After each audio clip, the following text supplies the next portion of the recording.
আসেন গ্রাম বাংলার ঐতিহ্যের আপনাদের আরও একটা জিনিস দেখাই, মানে জিনিস বলতে আরও একটা ফসল দেখাই, কৃষকের ফসল। আপনারা এই যে দেখেন, এই যে আপনার বেগুনি রঙের ফুল ফুটছে, এই যে বেগুনি রঙের ফুল দেখতে পাচ্ছেন কিনা জানি না। এই যে বেগুনি রঙের ফুল, এই যে ডগায় ডগায় বেগুনি রঙের ফুল ফুটছে, এই যে সাদা। যখন ফুলটা আর কি পুরো পরিপক্ক হয়ে যায় তখন এই যে এটা যেমন আপনার পুরো পরিপক্ক ফুল, এটাকে বেগুনি হয়ে গেছে। এটাকে মূলত হচ্ছে কলাই শাক বা কলাই গাছ বলা হয়। অর্থাৎ কলার ডাল যে আমরা খাই, সেই কলার ডালটা কিন্তু এখান থেকে তৈরি হয়। কৃষকেরা মূলত হচ্ছে এই সময়টা, এটা হচ্ছে শীতের শেষ সময়টা, হচ্ছে যখন মাঠের ধান কাইটা উঠাই ফেলানো হয়, তখন কিন্তু এই কলাই চাষ করা হয় এবং কলাই ফেলানো হয়। তারপরে কিন্তু আস্তে আস্তে গাছ হয়।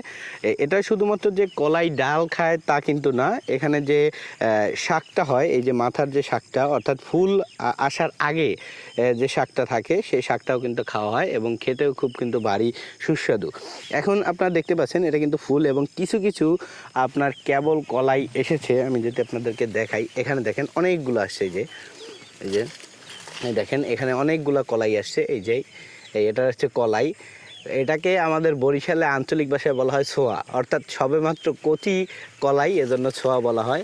এবং আপনাদের দেখেন এই যে পুরো মাঠটায় কিন্তু এই যতগুলো স্থানে আপনারা এই সময়টায়, অর্থাৎ এই বসন্তের শুরুর, শীতের শেষে এবং বসন্তের শুরুর সময়টা আপনার অর্থাৎ কোলা বলতে আমি ধান কাটার পর যে মাঠটা থাকে সেটাকেই বুঝাচ্ছি। তো আপনার যত দূর চোখ যাবে মানে সবুজ দেখবেন, তত দূরই কিন্তু এই কলাই শাক অথবা মসুর ডাল এ ধরনের যে চাষগুলো সেগুলো করা হয়।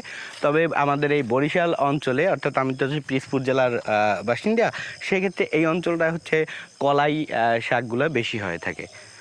তো এটাই দেখানোর চেষ্টা করছি আপনাদেরকে।